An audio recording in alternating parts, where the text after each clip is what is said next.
સમાજમાં અનેક લોકોને કેન્સર થાય છે. કેવી રીતે ખબર પડે કે મને પણ કેન્સર હોઈ શકે, જો મારે અર્લી ડિટેક્શનમાં અથવા તો સાવચેતીના કોઈ પગલાં લેવા હોય તો? સો પ્રેક્ટિકલી આપણે છેલ્લા 10 વર્ષમાં એવું જોઈ રહ્યા છે કે કેન્સરનું પ્રમાણ ખાસું વધ્યું છે. અને કેન્સરનું પ્રમાણ તો વધ્યું છે, એની જોડે જોડે જે કેન્સર પકડાય છે અનફોર્ચ્યુનેટલી લેટ સ્ટેજ ઉપર પકડાય છે. અમારી પાસે ઘણા બધા પેશન્ટ્સ એવા આવે છે કે સાહેબ બીમારી તો પકડાય પણ આટલું મોડું કેવી રીતે થઈ ગયું. અને અનફોર્ચ્યુનેટલી જ્યારે બીમારી મોડા તબક્કે પકડાય છે ત્યારે એના રિઝલ્ટ સારા નથી હોતા. આપણે રૂટીન ઇંગ્લિશમાં શબ્દ યુઝ કરીએ છીએ કે ટાઈમ ઇઝ મની, પણ અમે કેન્સર માટે એવું કહીએ છીએ કે time is life. It is actually much more important then money. સમય પર નિદાન થશે તો તમારા કેન્સરના રિઝલ્ટ્સ બહુ જ સારા આવશે. સમય પર નિદાન કરવા માટે ઘણા બધા કેન્સર માટેના સ્ક્રીનિંગ ટેસ્ટ પણ અવેલેબલ છે. અનફોર્ચ્યુનેટલી આપણી જનતાને એ ટેસ્ટ વિશે આઈડિયા નથી. અને જો એનું નોલેજ હોય અને જો એ લોકો રેકમેન્ડ કરે રેગ્યુલરલી અને કરાવડાવે તો આપણે કેન્સરને બહુ જ શરૂઆતના તબક્કે નિદાન કરી શકીએ છીએ. મેં મારા નોલેજમાં ઘણા બધા ડૉક્ટર્સને જોયું છે જે રૂટીનમાં રેકમેન્ડ કરતા હોય છે, પણ પેશન્ટ શું વિચારે છે કે મને તો કંઈ પ્રોબ્લેમ જ નથી, હું ટેસ્ટ શું કામ કરાવું. સો ટેસ્ટ વિશે કેવું છે કે ટેસ્ટ બે જાતના હોય, એક ડાયગ્નોસ્ટિક ટેસ્ટ હોય અને બીજું સ્ક્રીનિંગ ટેસ્ટ હોય. ડાયગ્નોસ્ટિક ટેસ્ટ એટલે શું કે તમને તકલીફ થઈ છે અને તકલીફના નિદાન માટે જે ટેસ્ટ થાય છે એટલે કે દર્દીનો ટેસ્ટ થાય છે. બરાબર. સ્ક્રીનિંગ ટેસ્ટ જે છે નોર્મલ વ્યક્તિનો ટેસ્ટ થાય છે. જેમ કે તમે ને હું અત્યારે બેઠા છીએ, આપણને કોઈ જ તકલીફ નથી, પણ આપણે અમુક ટેસ્ટ કરાવવા જોઈએ જેને કહેવાય સ્ક્રીનિંગ ટેસ્ટ. આ સ્ક્રીનિંગ ટેસ્ટ દરેક બીમારી માટે અવેલેબલ છે, એવું નહીં કે ફક્ત કેન્સર માટે જ અવેલેબલ છે.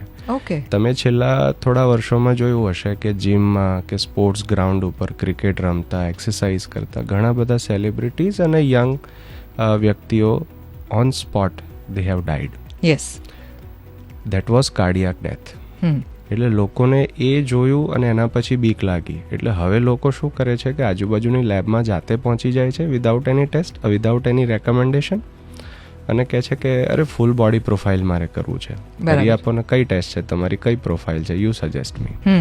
લોકો એ ટેસ્ટ કરાવે છે. What is the real purpose? કે હું ટાઈમસર જાણી લઉં કે મારા શરીરમાં કંઈ શુગર એટલે કે ડાયાબિટીસ, કોલેસ્ટ્રોલ, થાઇરોઇડ કે બીજા કોઈ પ્રોબ્લેમ્સ તો નથી જે મને અચાનકથી મારા હાર્ટ એટેક મને લાવીને મને ઉપર પહોંચાડી દે. બરાબર. સો એ છે બીક. સો અત્યારે જે લોકો ટેસ્ટ કરાવે છે જે હાર્ટ માટેના ટેસ્ટ છે એમને તકલીફ કોઈ નથી, પણ out of fear they are doing. Cancer માટે આવા કોઈ ટેસ્ટ છે એવું એમને નોલેજ જ નથી, એટલે આપણે એના વિશે ચર્ચા કરી શકીએ. તમે કીમો ડૉક્ટર તરીકે ઓળખાવ છો લોકોમાં, કારણ કે લોકો એવું માની લે છે કે કેન્સરનો એક જ રસ્તો છે, એક જ ઈલાજ છે કીમોથેરાપી, અને એની સાથે ઘણા બધા સ્ટિગ્મા છે, લોકો બહુ ડરે છે એનાથી. પણ હવેની ટેકનોલોજીમાં કીમો સિવાય પણ અનેક રસ્તા એવા આવ્યા છે કે જેને કારણે તમે ટાર્ગેટેડ કે ઇમ્યુનોથેરાપી કરી શકો. પણ આ બંને થેરાપી શું છે? હું મેડિકલ ઓન્કોલોજિસ્ટ છું. મારી પાસે 4 દવાઓના ઓપ્શન છે આજની તારીખે: કીમોથેરાપી અને હોર્મોન થેરાપી. આ 2 દવાઓ વર્ષો જૂની જાણીતી ઓલ્ડ ઇઝ ગોલ્ડવાળી દવાઓ છે. એના ઉપરાંતમાં ટાર્ગેટ થેરાપી અને ઇમ્યુનોથેરાપી બીજી 2 દવાઓ લેટેસ્ટમાં આવી છે. થોડી કીમોથેરાપીથી શરૂઆત કરું કે તમે જેમ કીધું એ પ્રમાણે બહુ જ સાચી વાત છે. આજની તારીખે બી અમારી પાસે કેટલાય પેશન્ટ્સ એવા આવે છે જે એવું કહે છે કે સાહેબ મરી જઈશ પણ કીમોથેરાપી નહીં લઉં. કેમ? તો કે મેં 15 વર્ષ પહેલાં મારા બાપુજીને કે મારા કાકાને જ્યારે એમના બીમારી થઈ હતી ત્યારે મેં એમની પરિસ્થિતિ જોઈ હતી, બિચારા બહુ હેરાન થયા. કદાચ સાચી વાત છે, એ ટાઈમે દવાઓ બહુ રો ફોર્મેટમાં, બહુ ક્રૂડ ફોર્મેટમાં હતી, ડિફિકલ્ટીઝ હતી. આજની તારીખે શું છે, દવાઓના ઘણા એડવાન્સ વર્ઝન્સ આવ્યા છે. સાદી ભાષામાં કહું તો પોલિશ્ડ વર્ઝન છે. સાઈડ ઇફેક્ટ્સ ઓછી છે. નવી ટેકનોલોજીનો યુઝેજ થાય છે, જેમ આપણે નેનો ટેકનોલોજી વર્ડ યુઝ કરીએ છીએ, તો ઘણી બધી દવાઓમાં નેનો ટેકનોલોજી સાથે દવાઓ આવે છે જેનાથી એ કણ એટલા નાના હોય, બાય નેનો વી મીન 10⁻⁹.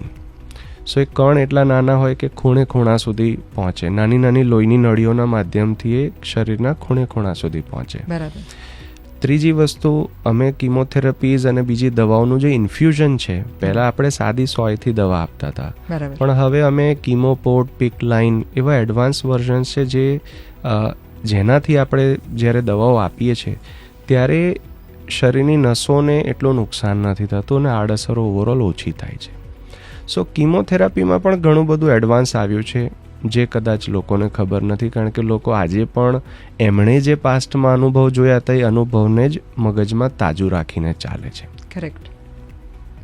બીજું છે હોર્મોન થેરાપી. હોર્મોન થેરાપી પણ કિમોથેરાપીની જેમ વર્ષો જૂનીને જાણીતી છે. હોર્મોન થેરાપીની લિમિટેશન છે, શરીરમાં જે અંગો હોર્મોન ડ્રિવન છે એમાં જ એ હોર્મોન થેરાપી કામ કરે છે. જેમ કે પુરુષના શરીરમાં મેઇનલી પ્રોસ્ટેટ કેન્સર, સ્ત્રીના શરીરમાં breast cancer, uterine cancer, ovarian cancer, અને બંનેના શરીરમાં કોમન જેમ કે પિચ્યુટરીના ટ્યુમર્સ છે, થાઇરોઇડ ગ્રંથિના કેન્સર્સ છે, એડ્રિનલ ગ્રંથિ જે કિડનીની ઉપર આવેલી ગ્રંથિ છે એના કેન્સર્સ છે, એ બંને શરીરમાં, બંને સ્ત્રી પુરુષમાં કોમન છે. સો હોર્મોન થેરાપીની લિમિટેશન એ છે કે બહુ લિમિટેડ કેન્સર્સમાં યુઝેજ છે એનો, અને પ્લસ પોઈન્ટ એ છે કે એની આડઅસર ઓલમોસ્ટ કશું નથી. એટલે તમે 90 વર્ષના દર્દીને પણ પ્રેમથી જે પથારીવશ હોય એમને પણ આપી શકો. હવે નવી કંઈક ટેકનોલોજીની ચર્ચા કરીએ કે જે છે ટાર્ગેટ થેરાપી. ટાર્ગેટ થેરાપી શું છે? તો કે શબ્દમાં જ લખ્યું છે ટાર્ગેટ. ટાર્ગેટ એટલે નિશાન. તો હવે નિશાન શું છે? તો કે આપણે શું કરીએ છીએ કે વર્ષો પહેલાં આપણે બાયોપ્સી કરતા હતા અને બાયોપ્સીમાં જે પ્રકાર આવે એ પ્રકારના આધારે આપણે થેરાપી ડિસાઇડ કરતા હતા. આજની તારીખે પણ આપણે કરીએ છીએ, આપણે મૂકી નથી દીધું, પણ એડવાન્સ શું કર્યું છે તો આપણે એ જે ટ્યુમર ટિશ્યુ કાઢ્યું બાયોપ્સીમાં, જે તમે સેલ્સ લીધા એ કેન્સર સેલ્સ છે, એ કેન્સર સેલ્સને તમે મોકલ્યા જીનેટિક એનાલિસિસ માટે. દરેક ટ્યુમરની સામેની જીનેટિક પેનલ ફિક્સ છે. ખબર છે કે આ ટ્યુમરની સામે આટલા જીન્સ જે છે કલ્પ્રિટ હોઈ શકે છે. તો એવી પેનલ્સ છે ને, અમુક panels they are very comprehensive, જેમાં આપણે લગભગ 500થી ઉપર જીન્સ ચેક કરતા હોઈએ. તો આપણે ઈચ્છીએ છીએ શું એમાંથી? આપણે જીનેટિક એનાલિસિસ કરીએ છીએ. We are trying to reach to the root cause, કે કયું જીન ડિફેક્ટિવ હતું અને કોની ભૂલના કારણે આ કેન્સર થયું, કઈ ડિફેક્ટના કારણે આ કેન્સર થયું, પહેલી વસ્તુ. બીજી વસ્તુ, આપણે એ જીનેટિક ડિફેક્ટની સામે દવા ડેવલપ કરવાનો પ્રયાસ કરીએ છીએ. અને ઘણા બધા ટ્યુમરમાં ઘણા બધા જીનેટિક મ્યુટેશન્સની સામે દવાઓ ઓલરેડી માર્કેટમાં છે. And results are so excellent, સો મિરેક્યુલસ. જે કિમોથેરાપીની દવાઓમાં તમને વાળ જતા રહેશે, મોઢામાં ચાંદા પડશે, ભૂખ નહીં લાગે, નબળાઈ આવશે, જે આડઅસરો આપણે રૂટીનમાં જોતા હોઈએ, ઓલમોસ્ટ એવી કોઈ જ આડઅસરો નથી હોતી. હોય છે આડઅસરો પણ બહુ જ માઇનર. એ વ્યક્તિ તમારી ને મારી વચ્ચે જીવતું હોય અને રૂટીનમાં દવા લેતું હોય, તમને ખબર પણ ના પડે કે આ વ્યક્તિને કેન્સર છે ને એની દવા ચાલુ છે. That is the beauty of target therapy. થોડું આનાથી એક સ્ટેપ આગળ વધું તો છે ઇમ્યુનોથેરાપી. ઇમ્યુનોથેરાપી શું છે? તો અગેન સાદી ભાષામાં સમજાવીશ કે ઇમ્યુન થેરાપી એટલે કે આપણા જ શરીરની જે ઇમ્યુનિટી છે, રોગ પ્રતિકારક શક્તિ, આ દવા એને કેમિકલી મિકેનિઝમમાં ડિટેલમાં નહીં જવું, પણ આ દવા એને આપણા શરીરની પોતાની જ ઇમ્યુનિટીને બૂસ્ટ કરે છે. અને તમારી શરીરની ઇમ્યુનિટી જો બૂસ્ટઅપ થાય અને દવાનો ટેકો મળે તો રિઝલ્ટ્સ આર મિરેક્યુલસ. બિલકુલ. અને અગેન ઇમ્યુનોથેરાપીમાં પણ વાળ ઉતરે કે પછી બીજી મેજર સાઇડ ઇફેક્ટ્સ બહુ ઓછી છે.